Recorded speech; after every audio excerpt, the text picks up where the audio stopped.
Good afternoon everyone. Today's आयुर्वेदाच्या ह्या 7व्या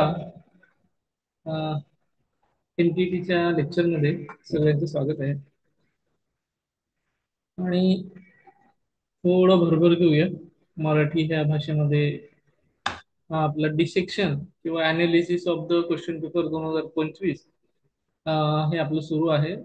आपले 50 प्रश्न झालेले आहेत आणि आता आपण 50च्या पुढच्या प्रश्न जरा थोड्या गतीने, आणि हे व्हिडिओ थोडेसे मोठे होतील पण सर्वांनी ऐकावं आणि अवलोकन करावं याकरिता महत्वाचे असे आहे.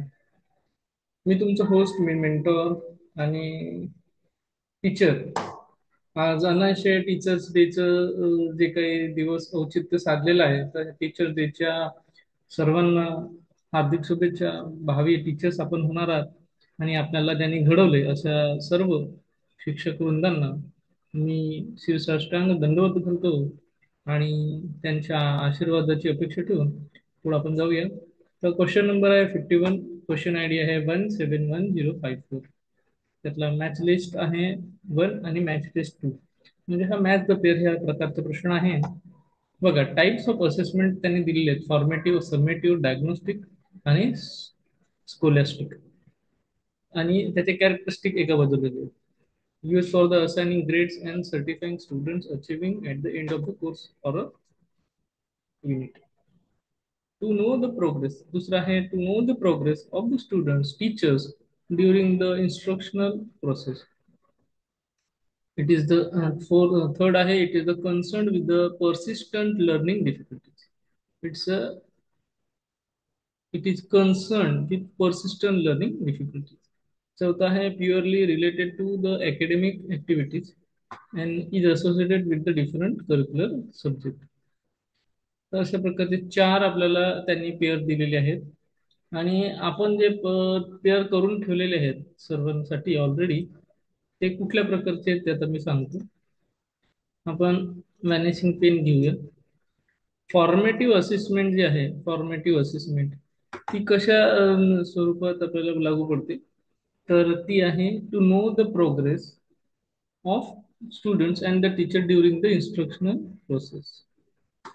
तर याच्यामध्ये आपल्याला फॉर्मेटिव्ह असेसमेंट प्रोसेस समजते, स्टुडंट्स आणि टीचर्सची जी काही इन्स्ट्रक्शनल प्रोसेस आहे ती समजते.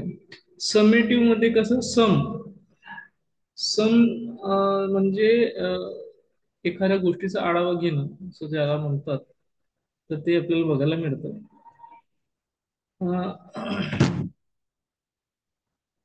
आणि त्यामुळं मग आपल्याला तसे रिझल्ट बघायला मिळतात. ठीक आहे.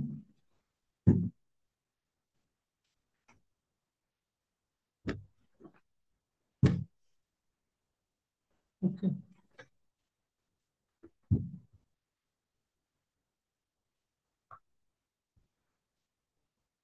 तर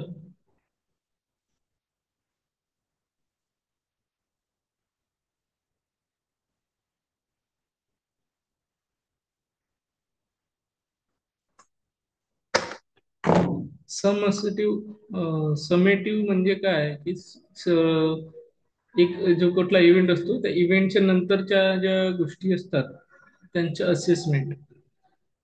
तर use for the assessment grades म्हणजे जे काही ग्रेड्स मिळाले आहेत, फर्स्ट क्लास, सेकंड क्लास वगैरे, और certifying the students achievement at the end of a course of unit.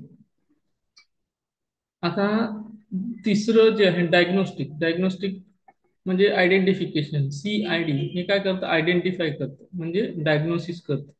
Concern with identifying persistent learning difficulties. त्यानंतर आहे स्कोलॅस्टिक.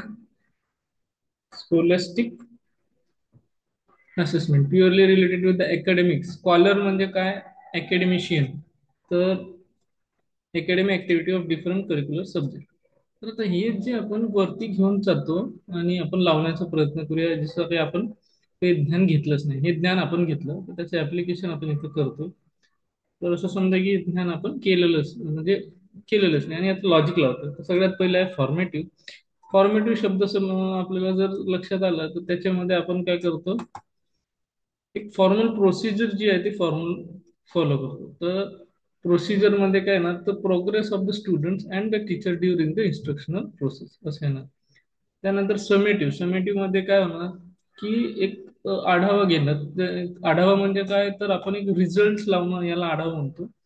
तर एच टू समेटिव्ह म्हणजे used for assessing grades of or certifying students achieving at the end of course. Diagnosis म्हणजे बघा, जिथं तुम्हाला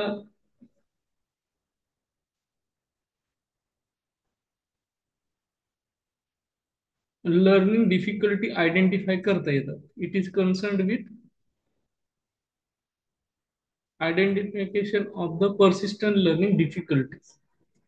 difficult कोणत्या गोष्टी आहेत, जसं स्वॉट अनालिसिस झालं.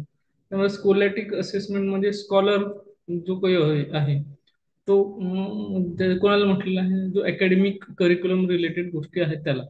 म्हणजे फॉर समेटिव्ह जर माहित असेल तर 100%, वनचं बीचं वन, तर बीचं वन एक दोन ऑप्शन मध्ये आहे. मग आपल्याला सीचं आन्सर माहिती पाहिजे. सीचं जर आपल्याला माहिती आहे आन्सर 3 आहे. It is concern with the persistent learning difficulties. तर वनचं बीचं वन आणि सीचं 3 असलेला एकच ऑप्शन आपल्याला बघायला मिळतो, तो म्हणजे फर्स्ट ऑप्शन. तर तसंच आहे. First answer is a correct. This exact alignment is provided where the formative is ongoing feedback, summative for final judgment, diagnostic for identifying learning issues, and scholastic for academic domains. अशा पद्धतीने हा प्रश्न, कठीण प्रकारचा प्रश्न आपण सोप्या आणि त्याचे क्रिटिकल थिंकिंग आणि त्याला समजून जर घेतला तर तो आपला सॉल्व्ह झाला.